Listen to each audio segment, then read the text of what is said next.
नमस्कार, स्वागत है आप सभी का एनएमएफ न्यूज में और मैं हूं आपके साथ शाफनी पटनायक। अमेरिका के राष्ट्रपति रोजाना कोई ना कोई अपने बयान को लेकर, हरकतों को लेकर सुर्खियों में रहते ही हैं। उनके कई ऐसी तस्वीरें, वीडियोस वायरल होती हैं जो लोगों का ध्यान अपनी ओर आकर्षित करता है। हाल फिलहाल में उनका एक वीडियो वायरल हो रहा है जिसमें वो सीरिया के राष्ट्रपति शरा से ये पूछते हैं कि उनकी कितनी पत्नियां हैं। उन्होंने ऐसा सवाल उनसे क्यों पूछा, किस दौरान पूछा, इस पर हम चर्चा करेंगे। मेरे साथ वरिष्ठ पत्रकार आमिन अहमद जी जुड़े हुए हैं। आमिन अहमद जी, सबसे पहले करीब 8 दशकों बाद ऐसा हो रहा है कि कोई सीरिया का राष्ट्रपति अमेरिका आ रहा है, अमेरिका के राष्ट्रपति से मुलाकात कर रहे हैं। और ऐसे में आपको बता दें कि शरा अमेरिका की तरफ से एक बड़े आतंकवादी के रूप में घोषित भी किए गए थे, लेकिन अब दोनों के बीच में रिश्ते सुधर रहे हैं। इसके क्या मायने हैं? बिल्कुल, एक तरह से देखा जाए कि जिस तरह से आग और पानी दोनों एक दूसरे को जो है दुश्मन है, उसी तरह अमेरिका और जो है क्या कहते हैं रूस एक दूसरे के दुश्मन है। दोनों एक दूसरे को फूटी आंख नहीं देखना चाहते। उसी का नतीजा है कि दुनिया में कहीं भी किसी भी तरह की चीजों का जो हलचल दिखती है, उसमें कहीं ना कहीं किसी ना किसी तरह से या तो अमेरिका इन्वॉल्व होता है, नहीं तो रूस। अफगानिस्तान से रूस को भगाने के लिए तालिबान को अमेरिका ने पैदा किया। Osama bin Laden, al Zawahiri से लेके बड़े बड़े टेररिस्ट आतंकी पैदा हुए जो आज खुद पाकिस्तान के लिए जो है एक नाशूर बन गए। ठीक उसी तरह से सीरिया में बशर अल असद को हटाने के लिए अमेरिका पिछले जो है 10-20 साल से एक अभियान चलाता रहा और रूसी समर्थक हैं जो है बशर अल असद, जो अब जो है गुप्त तरीके से यह सूचना है कि वो जो है भागकर जो है रूस में रह रहे हैं।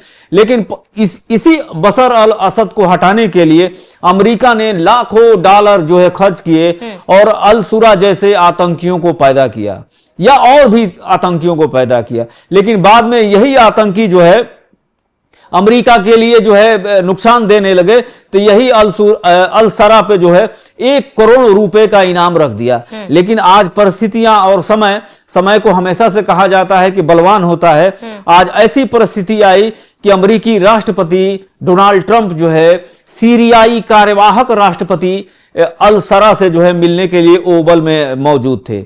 इसके साथ साथ यह भी एक बड़ी घटना है कि 1946 के बाद जो 1946 में जो है सीरिया आजाद हुआ, उसके बाद से आज पहली बार जो है मतलब कि आपने ओपनिंग में कहा 8 दशक बाद जो है एक सीरियाई राष्ट्रपति का जो है ओवल ऑफिस में, जो राष्ट्रपति का आधिकारिक ऑफिस है, उसमें जो है उनका जो है इस्तकबाल हुआ, स्वागत हुआ, वो भी जोरदार तरीके से। बिल्कुल आप आमीन जी, लेकिन ये जो पूरा प्रकरण था जब वो उन्होंने मेजबानी की है, राष्ट्रपति डोनाल्ड ट्रंप ने, उन्होंने एक परफ्यूम की बोतल भी गिफ्ट में दी थी और उसके बाद ही उन्होंने कहा था कि पुरुषों के लिए है, लेकिन महिलाओं के लिए भी उन्होंने गिफ्ट किया और उन्होंने मजाक के अंदाज में ये पूछा कि आपकी कितनी पत्नियां हैं। जब आप राष्ट्रपति शरा ने इसका जवाब दिया कि मेरी तो एक ही पत्नी है, डोनाल्ड ट्रंप ने फिर ये कहा कि आप लोगों को तो पता ही नहीं चल पाता। बदले में उन्होंने भी, राष्ट्रपति शरा ने भी यही सवाल उनसे पूछा कि आपकी कितनी पत्नियां हैं, तो उन्होंने कहा फिलहाल तो एक ही है और उसके बाद माहौल जो है थोड़ा सा हल्का हो गया था। लेकिन क्या ये पूरा जो प्रकरण था, ये पूरी जो बातचीत थी दोनों के बीच में, ये महज एक हंसी मजाक था कि या फिर इसके कुछ और मायने भी हो सकते हैं? नहीं, आजकल देखा जा रहा है, आपको भी मालूम है कि आप कभी कभी मेरे साथ जो है विदेश को लेकर खबरें करते हैं और हम दर्शकों को देते हैं, तो आपको भी याद होगा कि शर्म शेख में उन्होंने क्या कह दिया था। तो ये उनका एक अंदाज मजाकिया दिखता है, लेकिन वो शर्म शेख में जो बात कही थी, उन्होंने बाद में ये भी कहा था जॉर्जिया मेलोनी से कि देखना ये कल जो है काफी बड़ी सुर्खियां बन जाएगी। कभी कभी तो मुझे लगता है कि कहीं ये हमारी जो हम व्यंग कस रहे हैं या जो हम मजाक आपसे कर रहे हैं, कहीं कुर्सी ना मेरी खा जाए। तो वो शर्म शेख में यही बात कहे थे। तो एक तरह से मुझे लगता है कि 3-4 घटनाएं हो गई हैं। मैं जल्दी उन घटनाओं को याद दिला दूं, दर्शक भी इस बात से समझ जाएंगे और आज वाली जो घटना हुई है उससे जो है वो सारी चीजें रिलेट हो जाएंगी, तो समझ में आएगा कि शर्म शेख में उन्होंने जॉर्जिया मेलोनी से कह दिया था कि आप काफी खूबसूरत हैं। इस पर दोनों बहुत ज्यादा खुशी से हंसे थे। इसी तरह जो है शर्म शेख से जैसे ही 1 हफ्ते के अंदर जब वो लौट के आए, तो उन्होंने एक होता है, एक प्रोटोकॉल होता है कि आप कहां गए थे, तो व्हाइट हाउस में एक प्रेस कॉन्फ्रेंस होती है, फिर उसके बाद सारी चीजें जो है दुनिया को मालूम होता है। तो वहां पे जैसे ही एक रिपोर्टर ने पूछा ट्रंप से कि ये बताइए कि शर्म एल शेख में जो समझौता हुआ 20 सूत्रीय कार्यक्रम, उसमें क्या निकल के आया है और इससे अमेरिका को क्या फायदा हुआ, तो इस पे उन्होंने तपाक से कह दिया कि आपकी आवाज बहुत अच्छी है, और जेडी बेंस बगल में बैठे हुए थे, दोनों हंसने लगे। तो एक तरह से लगता है एक मजाकिया अंदाज जो है राष्ट्रपति का था, लेकिन जो चीजें यहां पे देखी गई ये भी एक तरह से जो है पर्सनल थी। और चीजें जो हुई, उन्होंने सबसे पहले एक इत्र की शीशी दी, और शीशी को जो है उनके ब्लेजर पे जो पहने हुए थे कोट, उस पे उन्होंने लगाते हुए कहा देखो इसकी खुशबू बहुत शानदार है। उसके बाद कहे कि देखो ये महिलाओं के लिए नहीं है, पुरुषों के लिए है।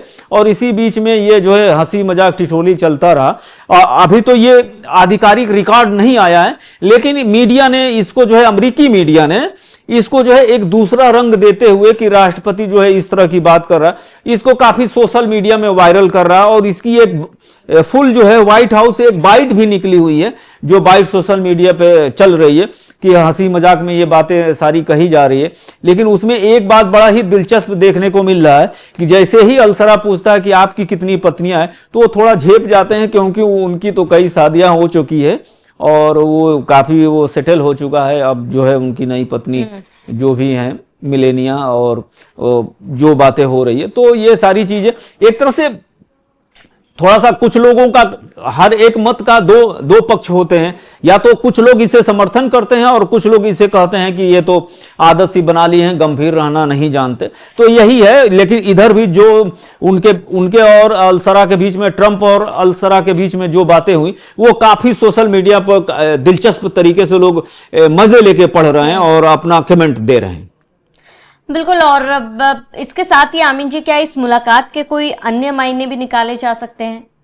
हाँ, ये बिल्कुल सही बात है। इसका अन्य मायने से ये मतलब है कि हो सकता हो कि लीबिया, सीरिया, हूतियों के साथ यमन और ईरान और तुर्की, इजराइल, ये इसके लिए भी मुझे लगता है कि आज शाम को जब दोनों पक्षों के बड़े अधिकारियों के बीच में ट्रंप और अलसरा आमने सामने होंगे, तो कुछ बड़ी घटना का जो है उल्लेख हो सकता हो कि सीरिया कैसे स्टेब्लिश करे और कैसे सारी चीजों को देखा जाए कि जो काफी दिनों से वहां पे युद्ध पे उलझे हुए लोग हैं, लीबिया है, ये सीरिया है, लेबनान है, वो सारी चीजें वहां पे काफी जो है कॉन्ट्राडिक्ट पड़ा हुआ है। हर एक देश दूसरे देश पे हमला कर रहा है, और हिजबुल्ला है, ये सारे संगठन जो बड़े, हमास है, ये सारी चीजें एक दूसरे से कड़ी जुड़ी हुई है।